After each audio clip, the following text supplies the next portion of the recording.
Good evening and welcome to Poland Daily. I'm Nicholas Richardson and this is the news. Poland's parliament met for the first time since the election, in which an alliance of pro-European Union parties won a majority of seats, heralding a new start for Polish politics. I open the first sitting of the 10th term of office of the Sejm of the Polish Republic. Szanowni Państwo, Ladies and gentlemen, at the same time I would like to clearly say that I will guard the most important achievements of the last 8 years. These were 8 good years for Poland and Poles. To było dobrych 8 lat dla Polski. Było dobrych 8 lat z bilansem. These were 8 good years with a positive balance, in which, despite dramatically difficult challenges, such as the global crisis caused by the coronavirus pandemic and Russian aggression against Ukraine, we managed to maintain the stability of the financial system, of our currency, and, what is extremely important, we managed to maintain jobs. I udało się, co niezwykle ważne, utrzymać miejsca pracy. Nie zgodzę się na żadne obchodzenie I will not agree to any circumvention or bending of the law. I have always defended and will defend the 2 most important Polish values that entire generations have fought for: freedom and solidarity. If I find that a legislative measure raises serious substantive or legal doubts, I will not hesitate to use the presidential veto or refer the bill to the Constitutional Tribunal. A possible presidential veto cannot be an excuse for not fulfilling your election promises. I take my words extremely seriously. You also have promises that you made to Poles, and I ask you to fulfill them. The new parliament is set to draw a line under a turbulent 8-year period marked by a rise of the European Union, sudden late-night votes, and lawmaking sometimes so rapid that political opponents said it undercut the normal parliamentary process. President Andrzej Duda has asked Prime Minister Mateusz Morawiecki to form a new government, but he has almost no chance of doing so, as his Law and Justice party lost its majority in last month's election, and all the other parties ruled out working with them in a coalition. If Morawiecki fails, it will mean a period of cohabitation between Law and Justice allied President Duda and a government led by former Prime Minister Donald Tusk. In a speech, Duda said 8 years of Law and Justice rule had been good years for Poland and Poles, and he would not hesitate to use his veto if he saw fit. A possible veto cannot be an excuse for not fulfilling your election promises, he told lawmakers. The group of parties that came to power has signed a collaboration agreement on Friday. The document is 13 pages, but it contains one specific commitment: to end reductions in retirement payments for civil servants and law enforcement officials from the former totalitarian government. This will result in approximately 15,000 people receiving reinstated pensions, much higher than the pensions currently received by other citizens, along with compensation. In 2017, the Conservative Law and Justice Party limited the maximum pension for former security officers to the average pension level. Currently, this is from 3,300 zloty gross up to 19,000 zloty. The new coalition campaigned on a promise to restore the pension levels. We will introduce solutions that will restore the acquired rights of pensioners who receive benefits under the provisions of the Civil Servants Pension Scheme. Opposition leader Donald Tusk announced the changes during his pre-election meetings. We will reverse this process. Many people have suffered greatly.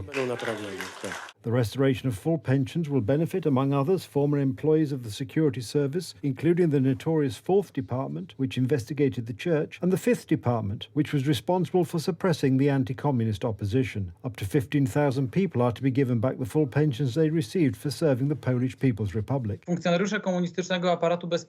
service of these officers is considered to be the work for the totalitarian state. They acted oppressively, surveilled and persecuted. We are prosecuting these crimes of 1918 in a project called Archive, when we return to the profession and invigilation by members of the communist security apparatus. The Poland 2050 party demands that the pension problem be solved by law. The left has also collected signatures for a citizens' initiative to reverse these changes. A coalition led by Donald Tusk found a way to bypass President Andrzej Duda's veto.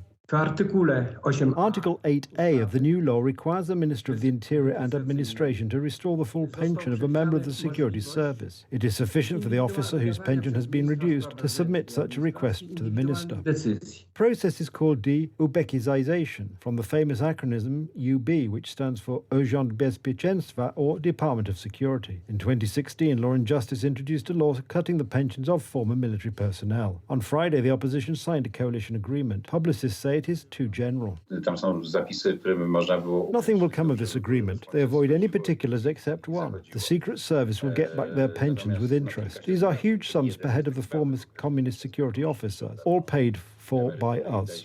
Że te zamierzają oddać. The coalition agreement also included a provision to dissolve the Institute of National Remembrance and the Central Anti-Corruption Bureau, as well as an announcement that the United Right government would be held accountable. However, there are no specific programme provisions nor protocol of disagreement. The Polish Air Force has evacuated 18 Polish citizens from the Gaza Strip. 2 planes brought them to Warsaw. Lieutenant Colonel Jacek Goryszewski, spokesman for the Armed Forces Operational Command, said they would all receive psychological and medical care. He also said that the Polish army was ready for further tasks regarding the evacuation of Poles from Gaza. Further decisions on possible evacuations will be taken only on the basis of recommendations from the Ministry of Foreign Affairs and the National Security Bureau. We are fully prepared, added Goryszewski. Evacuations from the Gaza Strip are continuing, with 18 citizens having been flown into Poland. We are awaiting further transports. Thanks are due to all the diplomats and military personnel involved in this process. The preparations took a long time because of the situation on the ground. We are pleased that we have been able to achieve this, and we will continue our work. Another 7 Poles are believed to be still trapped in Gaza, one of whom, Alex Danzig, is reportedly being held hostage by Hamas. We are waiting for other people to arrive through the Rafah crossing, Jacek Siwiera, head of the National Security Bureau, told private television Polsat News on Sunday. The conditions are very difficult. President Andrzej Duda recently decided to use a Polish military contingent in Egypt to help evacuate Polish citizens trapped in Gaza after Israel launched a massive air and land assault on the Palestinian territory following the Hamas attack on the 7th of October that killed some 1,200 Israelis. Barcelona's Sagrada Familia Basilica illuminated the 4 towers of the Evangelists for the first time on Sunday, as hundreds watched the iconic monument at Antoni Gaudi's masterpiece. The 4 towers are crowned with the 4-winged figures of the Tetramorph by Spanish sculptor Xavier Medina Campeny.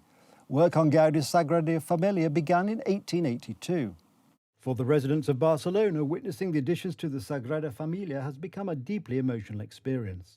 The highlight of the recent celebration was the completion of the 2 final towers, dedicated to the evangelists Matthew and John. Soaring at an impressive 135 metres, these towers were finished in September, with symbolic figures representing a human bust and an eagle. The 2 other towers, dedicated to Luke and Mark, and crowned with the cow and lion sculptures, were completed in the previous year.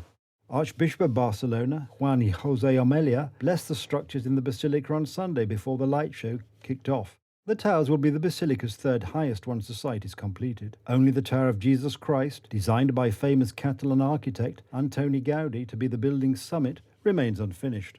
Originally targeting completion by 2026, the Sagrada Familia's construction committee faced setbacks due to the COVID-19 pandemic. Despite the challenges, Esteve Camps, the head of the committee's board, expressed optimism in an interview with La Vanguardia, stating that the Sagrada Familia will be finished in 10 years maximum, barring any major problems. That's the news. Thank you for watching. Stay with us for the weather, Poland Daily Business and more programmes. But from me, it's have a good night and a better tomorrow.